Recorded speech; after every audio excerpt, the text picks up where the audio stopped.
Nicholas Thompson. Nick Thompson. Nicholas Thompson. One of the great things about journalism is that it's considerably more meritocratic than most fields. If you have a great story, you can get it published in a great publication immediately. You have to learn certain skills, you have to write, but it is a great profession for energetic, ambitious young people. Even if you have the perfect story and you've identified the perfect person to send it to, it gets caught in a filter, or they've already assigned a similar story to someone else. So you have to try, and you have to not be afraid of failure. And that's absolutely one of the key lessons.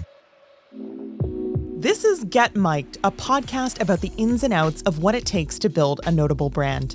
I'm your host, Katie Zeppieri, and I'm also the founder and lead publicist of the Mic Drop Agency. In today's episode, I chat with Nicholas Thompson. Nicholas Thompson is the CEO of The Atlantic and the former editor-in-chief of Wired. He is also a former contributor for CBS News and a co-founder of The Atavist, a national magazine award-winning company that was sold to WordPress. Before that, Nick served as editor of NewYorker.com and as a senior editor at Wired. And if that wasn't keeping Nick busy enough, he is currently building a social media platform called Speakeasy.ai to encourage people to engage in positive and productive conversations. On a personal level, Nick has long been a competitive runner. In 2021, he set the American record for men 45 plus in the 50K race. Right now, he is even writing a book about how the mind of a runner works. This was an insightful interview with Nick, where we spoke about the differences between building a personal and company brand, his daily LinkedIn video series, The Most Interesting Thing in Tech, and his approach to continuing to build upon the incredible history and legacy of The Atlantic as a brand. It was a great conversation. I hope you enjoy listening. Nicholas Thompson, welcome to Get Mic'd. Thank you, Katie. How are you? I'm doing very well. This is such a great opportunity to connect with you. And you are certainly a man who wears many hats. And I feel like this is an understatement, just even to start us off here. You're both an entrepreneur as well as a corporate executive. You also have a strong personal brand with over 1.6 million followers on LinkedIn. I'm wondering, how do you manage the dynamics between a company brand and building your personal brand? Well, I focus far more on the company brand. That's 99% of the work. And what's useful is that the personal brand and the company brand support each other, in that most of what I do on social media and most of what I do in that format is talk about things that are useful to talk about for the company's sake. I go out and I talk about what's happening in tech, and I'm talking to people who are potential business partners, potential advertisers, potential subscribers. And so I'm also putting out stories that link people to The Atlantic. So my personal brand has always aligned with my job.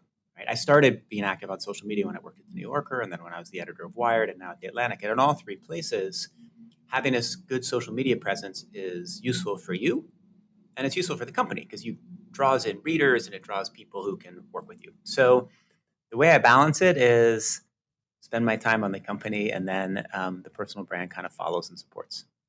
Was there a moment where you started thinking intentionally, as in, okay, I'm also building a personal brand? There was a moment where I started to notice that I had accidentally stumbled into something a little bit unique.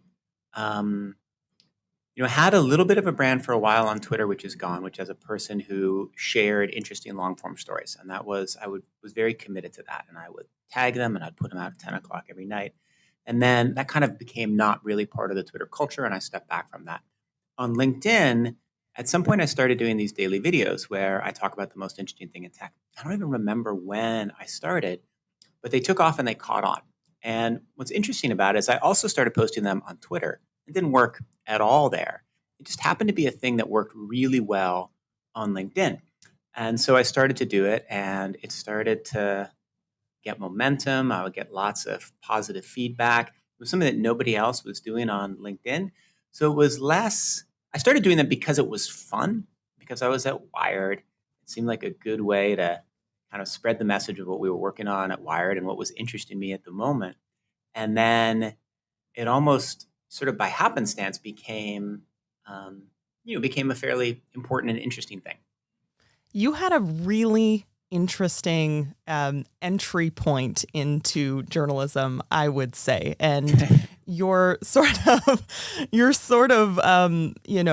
large piece that you published was for the Washington Post, and it was titled Continental Drift. Now there's a story behind that. You found that story. Nick. The story is not easy to access on the Google. There.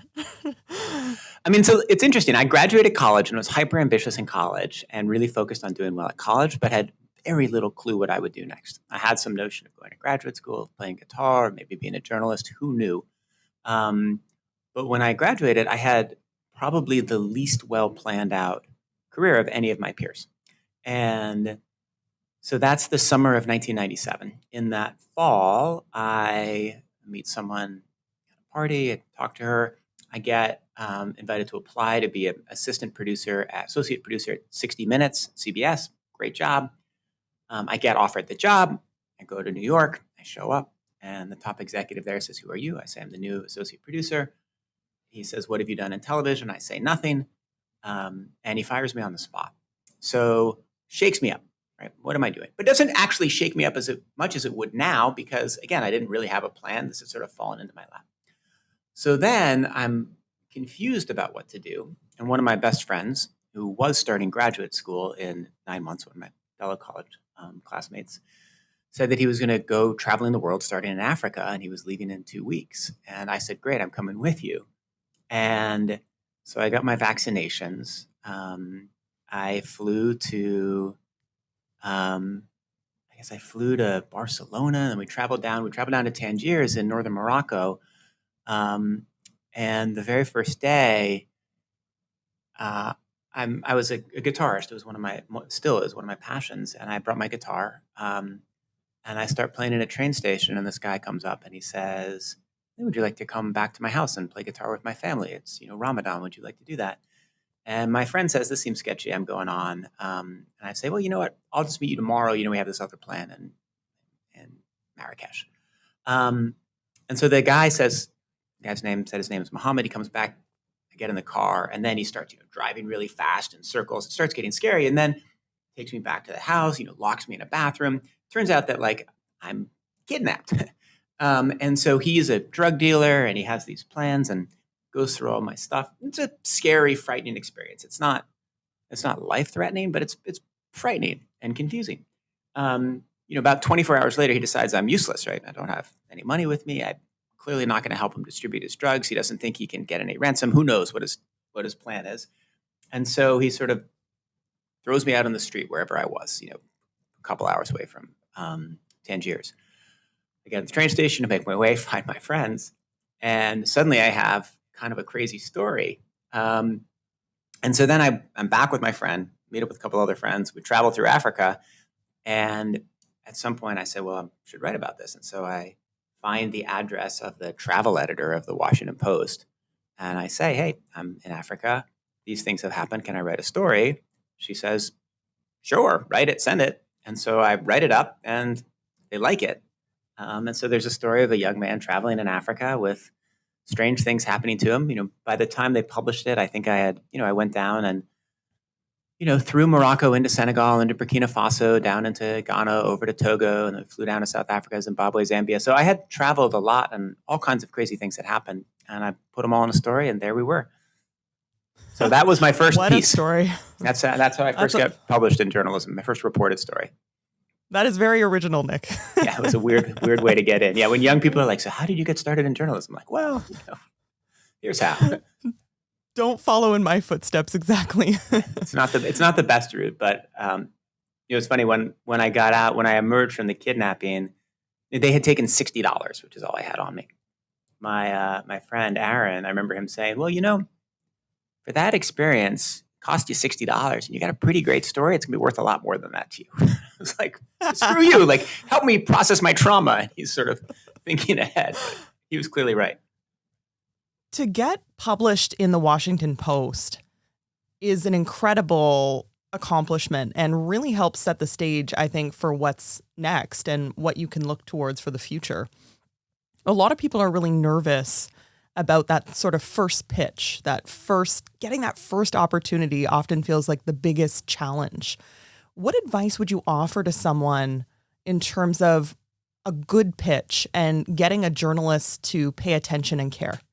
Yeah. So you need to find the right person, right? You need to make sure that you've actually identified the person who can make the decision. And the closer you are to that person, the more likely you are to get your pitch accepted, right? So if you send me a pitch for the Atlantic, I'm not the right person, right? I'm the CEO. I don't oversee editorial, right? The right person is presumably the op-ed editor or the culture editor, the person who's overseeing that. So that's step one.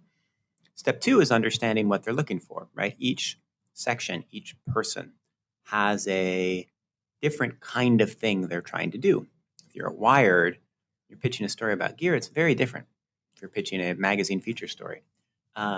So you have to identify publication, the section, the person, and then you have to very quickly make it appear it's a story that's unique that only you can tell, right? When you're further in your career, the publication will trust you to write about anything.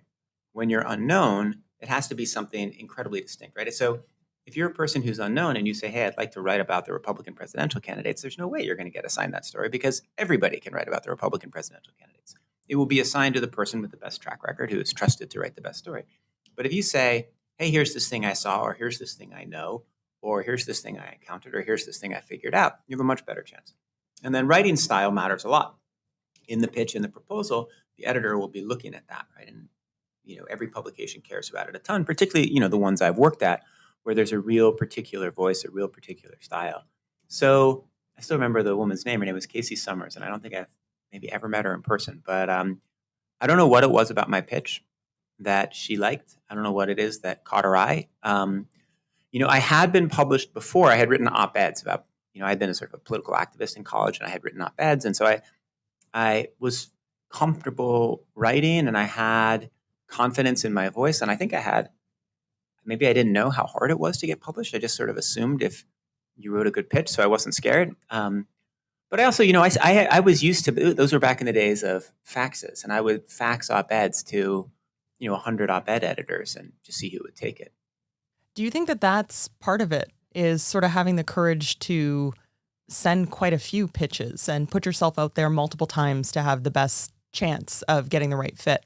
Totally. Yeah. You have to take at bats. And because sometimes even if you have the perfect story and you've identified the perfect person to send it to, it gets caught in a filter, or they've already assigned a similar story to someone else, or, they read it on their phone while they're getting off the subway and it doesn't catch them because they look at it for 2 seconds, not 6, right? So you have to try, and you have to not be afraid of failure. And that's absolutely one of the key lessons. I mean, one of the great things about journalism is that it's it is considerably more meritocratic than most fields, in that if you have a great story, you can get it published in a great publication immediately. If you have a great legal idea, you can't pass the bar immediately. You have to go to law school and take the bar exam. So every profession has sort of different barriers to entry. Journalism's are very low. You have to learn certain skills, you have to write, but it is a great, great profession for energetic, ambitious young people. And, when I finished college, if you had asked me what I was likely to do, it was some combination of maybe I'll be a musician, right? In my first 2 years after college, I worked as a musician. I co-wrote a book about foreign policy. I worked for a computer company. I tried as hard as I could to become a speechwriter for the government. I applied to probably 100 environmental organizations. And I tried to become a journalist, right? I was totally scattered all over the place. And I applied for PhD programs in economics, right? So I'm all over the place. And whichever one of those 7 options had selected me would kind of put me on the path I'm on right now. This is not the right way to operate when you're 22 years old. It just is the way I operated. And journalism just happened to be the best match. And I happened to get traction. And now, 25 years later, I'm still doing it. I think what's interesting is that throughout your career, you haven't just stayed in one place, and you've always had different projects on the go, even while you're in one place. So, for instance, you're a co-founder of The Atavist, and that's a multimedia magazine and software company. How did that come to be? Well, the sort of the general way it came to be is that I loved technology. I was always fascinated by tech, and I wrote a lot about it. And I came out of college in Silicon Valley at the moment of that tech boom. So I had familiarity and excitement about it. And that partly led to me end up getting hired at Wired. While I was at Wired, um, I edited this fascinating series of stories by a guy named Evan Ratliff. And he wrote a story about how hard it is to fake your identity, fake your death, create a new identity, and start over. People who tried to do that. And then we ran an experiment where he erased his identity. I served as kind of a public private investigator. So anything that a standard private investigator would have about him, I had, and I would post on Twitter. And Wired readers would try to find him. And it was this fabulous manhunt. And the deal was if anybody could find him within 30 days, they would get $5,000. If he could make it 30 days, he would get $5,000. And he got caught on the 29th day because he had forgotten to use Tor, and then someone had tracked his IP address and then followed his fake Twitter account in the guise of a fembot, and they knew because we had embedded a clue in the New York Times crossword puzzle that he was in Louisiana, and I had posted that he was gluten-free, and so they called all the gluten-free pizzerias and the pizza. I mean, it was just this amazing hunt. And so Evan and I afterwards said, well, we should start a company to do kind of more stories like this. We should try to figure out a future of storytelling in which stories aren't just static words on a page. They're more than that. And so we agreed to try to do that. We brought in this third person, Jeff Robb, who had been a digital designer and had made the webpage for a book I had written. And the three of us started doing this. And then right when we were in it, the iPad came out. And so we had this wonderful, what began as an idea for let's make a multimedia magazine became, oh, we've built a platform for multimedia storytelling. And so we then created a software company. And so we started with this dream of telling stories. We built this tool so we could tell them. And then by building that tool, we suddenly had great software. And so we had a very cool company for a long time. Evan and Jeff ran it, did all the work. I helped, found it, and then was a board member advisor. And I continued working at Wired and then at the New Yorker during that period. And one of your most recent projects, entrepreneurial endeavors, is building a new social media platform called speakeasy.ai. No small task, Nick. No, it's not a small task. It's going fabulously. It's wonderful. So this came about, I work at The Atlantic, and The Atlantic is owned by the Emerson Collective.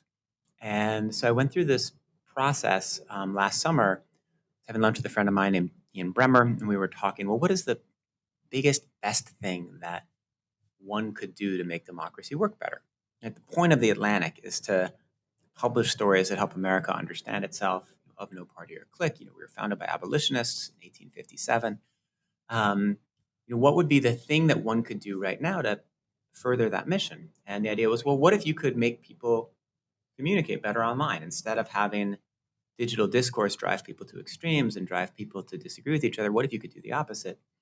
And so I brought this idea to Rafi Krikorian, who is the CTO of the Emerson Collective, so works directly for Louis and Powell Jobs, our owner. And Rafi had been the VP of engineering at Twitter, and he'd worked for the DNC, and he'd been the head of AI at Uber. He said, I love this. And so Rafi and I got together, and we started building this company. And we built a platform, and we hired a team. We then built a sort of a closed beta where we tested out, okay, what are the mechanics that can drive people to positive conversations? Okay, what is it about the way you onboard them? What is it about the way you sort conversations? Okay, what should the character limits be? Should there be a minimum? Should there be a maximum? How do we deal with trust and anonymity? And so we built all these systems trying to answer every decision in the creation of the platform with the North Star of bringing people to have positive, enlightening conversations. Along the way, GPT-3 or ChatGPT comes out and GPT-4. We build some really cool AI tools, a smart composer method for sorting conversations. And then we, close down the little beta we're running and start to sign partnerships with all kinds of other publishers, companies, individuals. And we'll have some launch news in the next little while. Rafi is the CEO. He's running the company. We have a great team. They're on the 4th floor. I'm here on the 3rd floor in the Emerson offices in Soho. But we're building it out, and it's exciting. And ideally, you'll hear a lot more about it in the months to come. You've got a really powerful statement when you go to speakeasy.ai. Civil dialogue on the internet is no longer an endangered species. That's the goal, right? So I'm hopeful that our software will be built out on all kinds of platforms, sites, partners in the months to come. There really is so much noise on the internet and so many different outlets competing for our attention. And I wonder, as the CEO of The Atlantic, how do you think about building a brand that really cuts through the noise? As the Atlantic's brand, Yeah.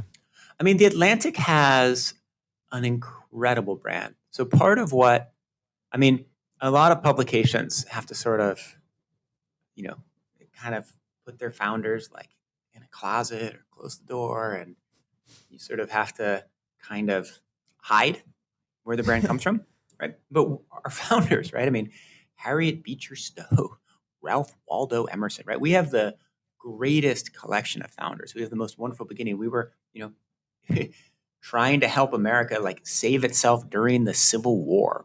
So we have this amazing history, and then over, the the next century and a half, right? You have Martin Luther King is writing for the publication. Hemingway is writing for the publication. You have this incredible, incredible history and this incredible archive. And there's all kinds of stuff where we make mistakes. The other day, I was looking, I had sorted all the stories over the past week by conversion rate. And there's one story that had a 28% conversion rate. It had 7 readers, 2 of whom had signed up for subscriptions. I was like, what is that? That's crazy. Like the normal conversion rate is like 0.01, right?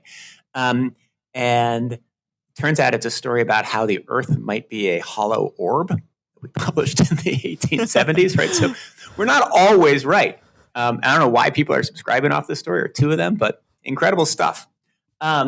So anyway, we had this amazing, amazing history, and it's counter actually to the perception of media right now in a way that is healthy, right? We have, we publish lots of Republicans. We are a distinctly try as hard as we can to be a non-partisan publication. We try as hard as we can to be right. We were also, we were a publication that was exceptionally important during the pandemic and had some of the best science coverage that there was. So we have a wonderful brand, and the goal is to just sustain that brand, make sure people understand the history, make sure we don't do something that distracts that. Like, if we can make people think about the whole history of the Atlantic, not just the thing we screwed up last Tuesday, we've done really well.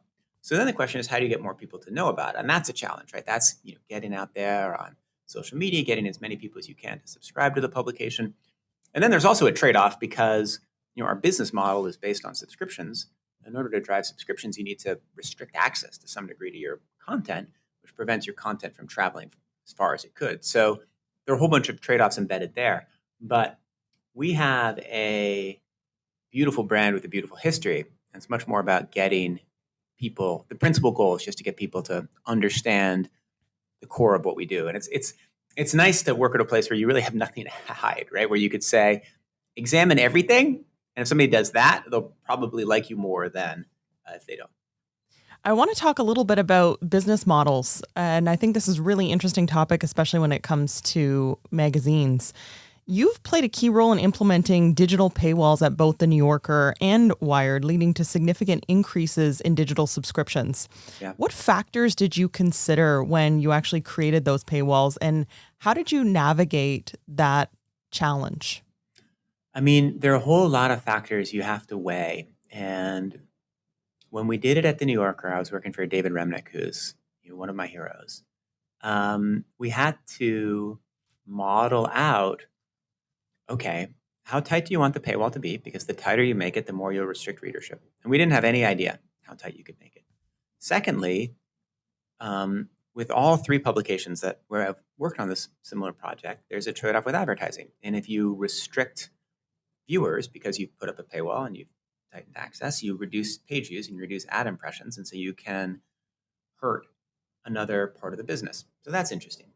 Then as we started to build it and as we started to develop it, you start to learn things, right? I remember one of the first learnings we had at The New Yorker was that people weren't subscribing if they only read one category of piece. So I think we had the paywall at 4 articles or 5 articles when I began. And if somebody read 5 political articles and hit the paywall, they would not subscribe. If they read a political article, a science article, a piece of fiction, a poem, and a cultural essay, they would subscribe. So that leads you to a bunch of editorial decisions where, okay, well, if that's the case, then you should try to strengthen your weakest sections and be as broad as possible. And so what you're constantly doing is you're constantly trying to adjust your content and adjust the way your paywall works. Now at The Atlantic, we're massively more sophisticated than we were 10 years ago or whenever I first worked on it at The New Yorker. And now we're trying to model out, a much higher level of detail, right? So what is the propensity of a subscriber if they come in on a smartphone from a Google referral versus a Reddit referral? What is the percentage of inventory that we've sold at what CPM? What percent is direct? What percent is programmatic? What day of the week it is? What is the story, right? And you weigh all these different factors as best you can, right? We don't weigh them all, and we adjusting the rules based on a meeting yesterday afternoon. But you're looking at many more factors because what you want is someone who's going to subscribe to be told they have to subscribe to read the story, and somebody who's never going to subscribe because they don't know what The Atlantic is. They just followed a random link on Google or clicked on something on Twitter from somebody they have no idea who they are. They're not going to subscribe at all. So you want them to be able to read the story, but it's hard to figure out exactly who is who. So that's the magic of making a paywall work, and we've had tremendous success, at these publications, and I think it's been a big part of helping them find financial footing. Media is hard. Lots of publications are going out of business and having a really tricky time. Social media built a better advertising model than traditional media had. We kind of were outcompeted, right? If you wanted to reach someone who liked tech in 1999, you would buy an ad in Wired. If you want to reach someone who likes tech in 2023, you will buy an ad on Google against the word tech or on Facebook against the word tech, and you will be able to much more closely target than buying in Wired. So the way advertising works, we've had to adjust completely. We've had to adapt to a world where there are far fewer ads, but still try to bring in as much as you can. And then you have to build out other business models. So that's been the business challenge of the last 10 years of my career. So you have the business focus, obviously, as a CEO for The Atlantic. Now, how about from a branding perspective? Clearly, you have your marketing teams and people solely responsible for that. Yeah. But how much do you think about the brand, The Atlantic as this sort of brand and concept in your day-to-day? And how important is that to your role? It's very important, but it's also different from the way probably many of the listeners think about brand, because the brand in some ways, to some large degree, is whatever we publish that day. And the people who go on MSNBC or who go on the radio or who are written about or who are out there tweeting, right? Because we're this collection of journalists saying things in the world and tweeting out old stories, the perception of the brand is both you have this wonderful access to people, right? The number of people who hear the word Atlantic every day, massively higher because there are all these journalists with Atlantic in their bio on Twitter and they're off on TV, much higher than if we were just a more narrow company and I was buying advertisements and putting up subway ads. The disadvantage, of course, is it's much less controlled, right? So you have this freewheeling group of people saying all kinds of things. So we're not running any specific brand campaigns right now. We have, teams of people who think about brand, who talk about the events we need to go to, the way we need to, put out our press releases, the stories we need to try to tell. But so much of our brand is just what happens every day. So then really the brand is, it's on and I should also add that there are huge elements of design in our brand. We have the world's greatest designers. We have a brand Bible that has just been completed, and exactly how our font should be, exactly what the feel should be when you come to the site. There are lots of ways we think about brand in the way we present our magazine and on all those surfaces. But it's a little bit different from most other companies because, there's no CMO with a budget. There's a lot of design work. There's a lot of communications work. And then there are a lot of journalists out there saying lots of things. Yeah. And somehow that all has to come together. To your point, there's this amazing history for the magazine. There's this legacy that's been carried on and continued over time. And somehow all of these different voices and pieces and angles and, new stories somehow contribute Yeah, to keeping and honoring that brand alive. absolutely. And that's, in some ways, that's why I feel like my job is fun, but my job also matters because I am carrying on this tradition of a really important American institution and publication and a brand that has been built, through the work of, 160 years of predecessors. Really, I have to sustain it. I have to make sure that the value they've built, maintains, and it's important. And at some point, I will hand off the CEO role to somebody else, and I want the brand to be incredibly strong and to really mean something, and for there to be a direct line between, you know, the early documents, the early founding statements, with all those people with, you know, 3-word names who created this thing. I want to switch to talking about your personal brand again for a moment and your daily videos on LinkedIn. I look forward to the most interesting thing in tech. What actually interests me too, this could almost be like a subtopic of these videos, is you're always in some new random location, Nick. It's true. Yeah, you know, it started, I have a couple of rules for the videos. So I try to do them in one take. Occasionally it'll be more than one take because I'll say something wrong or a truck will drive by. I try to do them someplace different. Occasionally I'll just film them in my office because I want to film in my office, but I usually film them as part of my commute. So either when I'm running into work or when I'm running home from work. And that means that I'm somewhere between Brooklyn and Soho. And I take all kinds of different routes and I pass all this beautiful stuff while I run. This amazing street art, these sculptures, cool cars, sometimes wrecked cars. Who knows, right? There's always something amazing. I live in New York City, right? And so part of what I'm doing is trying to show the city as it's like a little subplot. I feel like I wish I could give a subscription to everybody who was able to identify the exact location of wherever I am. And so I'm often, and I do that because it's neat and it's interesting and it's different. It's good for me. It makes me notice things more, right? I notice street art now in a different way from before I started doing that. And then I'm often, I travel a lot for my job. So yesterday I was talking about Mark Andreessen's essay on AI, and I filmed it. I wanted to give a sense of the smog in DC, but I also have this cool deck at our office where, if you look carefully, you can see the Pentagon in the distance. The day before was the crazy smog day. I wasn't running.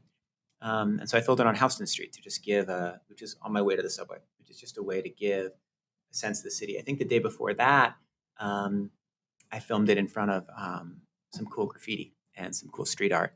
This morning when I was running, I didn't have an idea, so I didn't film anything, but I passed just a gorgeous, one of my favorite murals, which is on Rivington Street. And I noticed that it's I don't know a ton about the culture of street art, but it's this beautiful portrait of a woman. And someone has added graffiti like lettering around the framing of it, but hasn't crossed out any of the portrait, which is interesting. It's like a respectful adaptation. And so I thought that would be a great place to film. So at some point I'm going to go to that alley on Rivington Street and film there. Then the ideas just come, I listen to tech podcasts while I run. I read the tech news during the day, as it's not really a core part of my job, but it's something I love to do.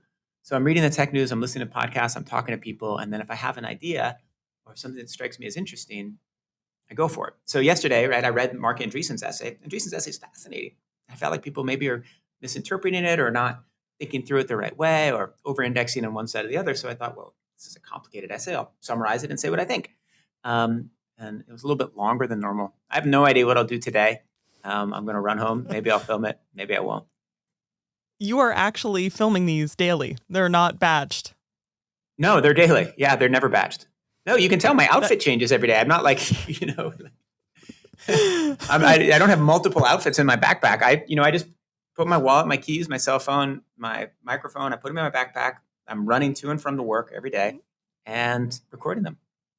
No, I love it. It's a little bit of like a where's Waldo, where's Nick kind of thing each time. Yeah. And sometimes I'll feel like you're set up. You'll just be in sort of this kind of random spot, and there's people walking by, and I'm like, oh goodness, is there a car that's coming close here? Like, where is Nick right now? I mean, there've been some. I mean, there was a guy not that long ago where I was filming. I didn't even notice it, and he went pee behind the truck in the background. Like, there's weird things that happen. I noticed I was checking the comments like that afternoon. I was like, oh. But it's the city. I live in the greatest city in the world. I live in an amazing part of it. I cross these gorgeous bridges. I pass through these amazing neighborhoods. I often will film them. My kids play soccer in Queens, right on the border with Bushwick, which is the greatest street art in the city. So I pass all this cool stuff, and I like having it as backgrounds. Yeah, it's wonderful. It's actually how I found you Oh, really? initially, and followed you on LinkedIn. And I think Oh, that's funny. It's such a good example of you're putting out consistent, regular content that people look for, expect. It's about the same length each time. It's Yeah. 2 to 3 minutes usually, and it's a great little soundbite or nugget that somebody could just capture in their day and learn something. And if they want to go explore that topic further, it kind of inspires them to do so. I'm wondering if you've been able to measure how that form of content marketing, really for yourself, a personal brand content marketing, have you been able to measure and track how that affects subscriptions to The Atlantic or interest in The Atlantic? I haven't tracked that. I mean, you can track traffic. I mean, you have sort of a broad sense of traffic from LinkedIn to The Atlantic. I've never studied it. I haven't done kind of a granular analysis of which ones do well. Occasionally, I'll ask my assistant, which ones have done the best, because I'm trying to figure out how people are responding to different topics. I've never dug into those metrics. I think it must have a positive effect, and certainly I can tell because when I go to conferences, people will come up and say, "I love The Atlantic," or "I love your videos." So there's people are clearly watching them, and there's tons of commentary on them. They're often good conversations. There's often good feedback. Sometimes people are telling me I'm totally wrong. So they're definitely having an effect, but I haven't granularly measured it. They There's probably got were to more be. beneficial when I was at Wired, when it was more directly tied to the brand. But I think it is helpful for The Atlantic too. We have wonderful tech coverage. Yeah, it adds a face, I think, to Mm-hmm. the words, the written publication, and again, it's just a little hint, a little nugget that you can take with you and sort of go and explore further. So I think it's fantastic. I mean, it is interesting that they only really work on LinkedIn, right? When I've on Twitter, it's too long for Twitter. Nobody wants to see it on Twitter. Post it on Instagram, but it's not really right for Instagram. People aren't there for kind of tech information. So I cross post them on a public Facebook page, but that's it's really about LinkedIn. It just happens to work there. Yeah, LinkedIn, the creator, the role of a creator is really growing on LinkedIn, I feel, Yeah. and it's such an interesting space for thought leadership, particularly for companies and clients that I'm working with in the B2B space.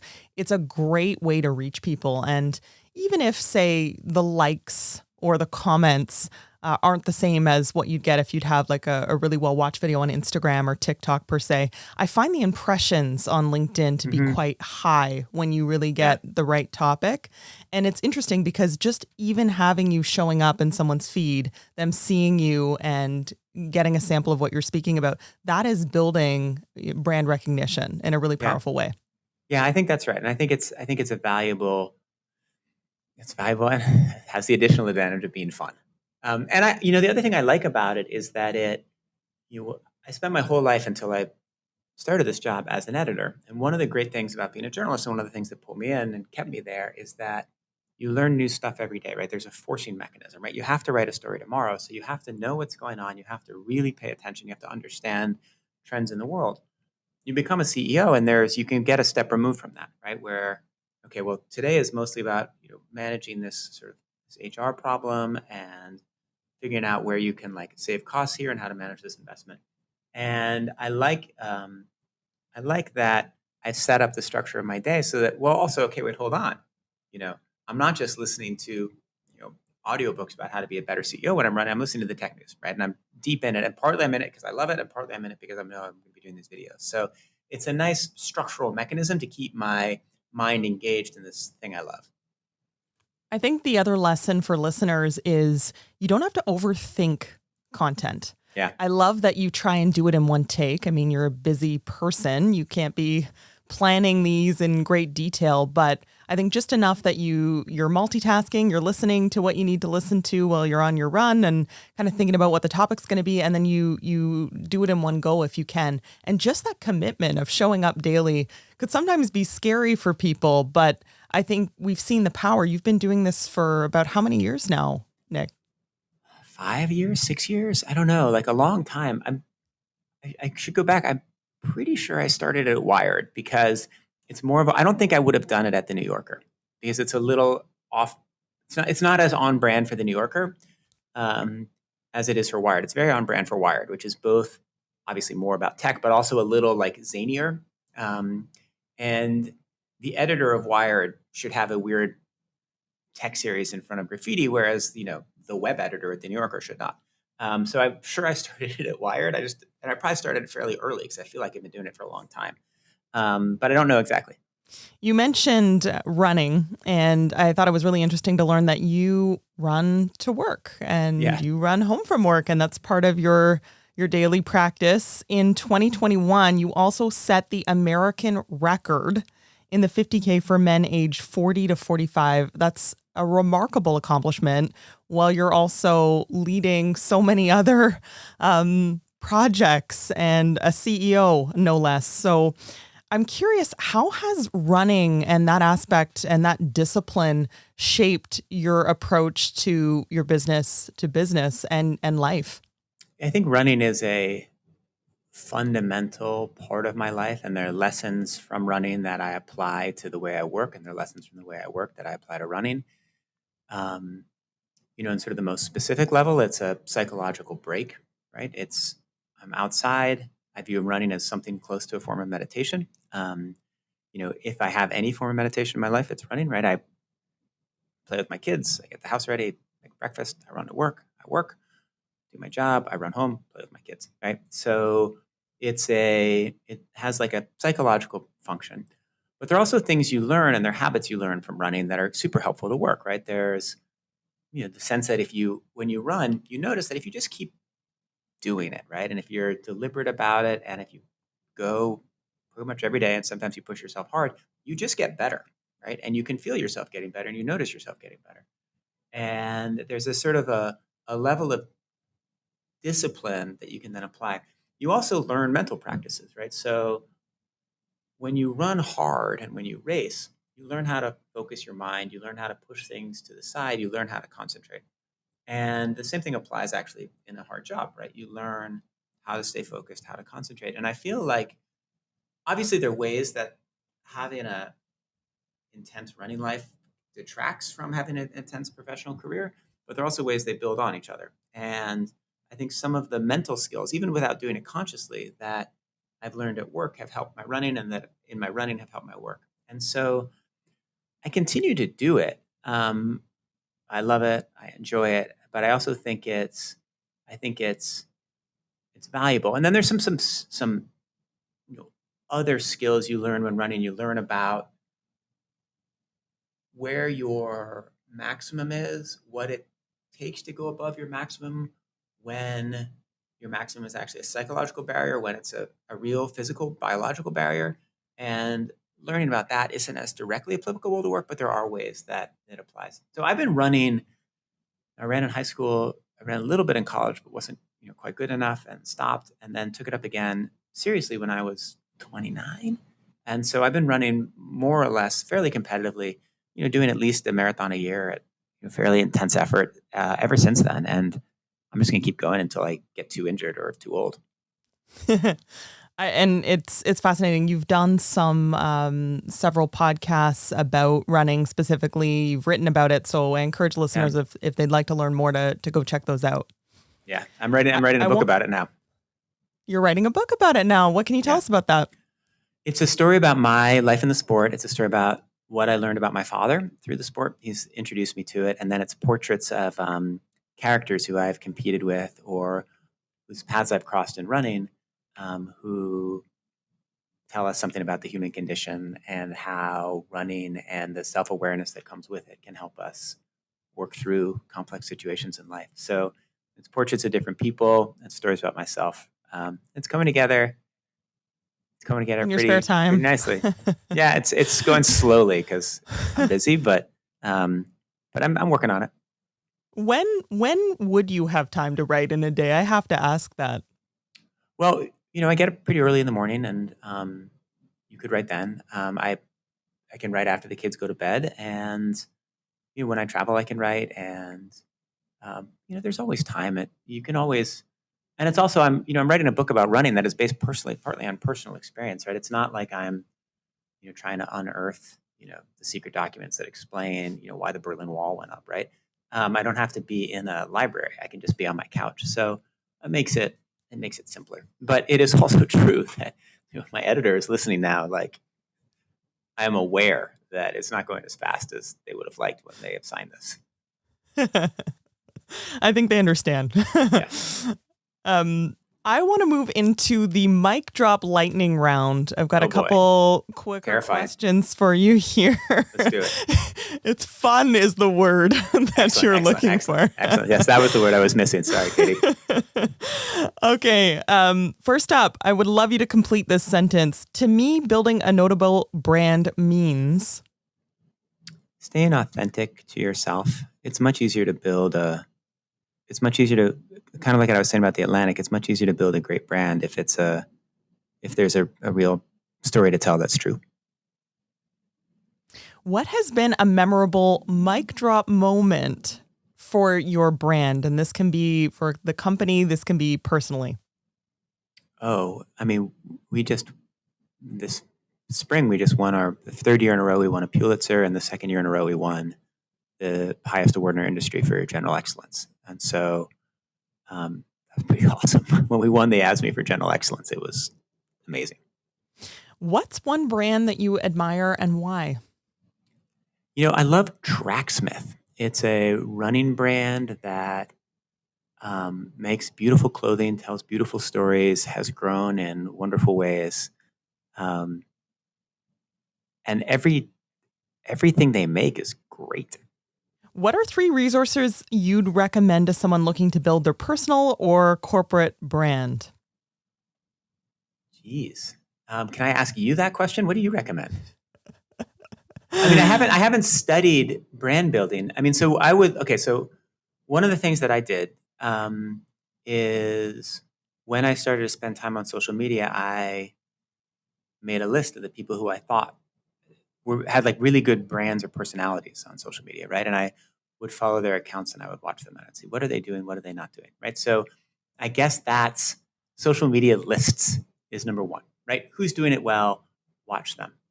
The best book I've read it's not on brand specifically, but my favorite book on business recently, which has brand elements, is Claire Hughes Johnson's Scaling People. And, the New Yorker did an amazing job of maintaining its brand. Through the books it's published, through the way it went out in the world. And so I would read one of the New Yorker's books on like cats or dogs, which is like very carefully crafted to both be fun and be sophisticated. Nick, thank you so much for your time. It was a pleasure chatting with you. Oh, it was so much fun to talk with you. Thanks for having me on. Thanks for all these great questions. Thanks for reading through all these things about my life. I'm impressed with your level of preparation there. And finding that Washington Post article, that's legit. It was enjoyable to do. I feel like you're a person who is extremely curious about life, and I really admire that you chase and pursue those curiosities. You're very kind to say that. So thank you very much. It was great to talk with you here. Thank you. Thank you for listening to Get Mic'd. If you enjoyed this episode, please be sure to subscribe to the podcast and leave us a review. We're excited about continuing to bring forward more conversations with thought leaders on what it takes to build a notable brand. We'll see you next time.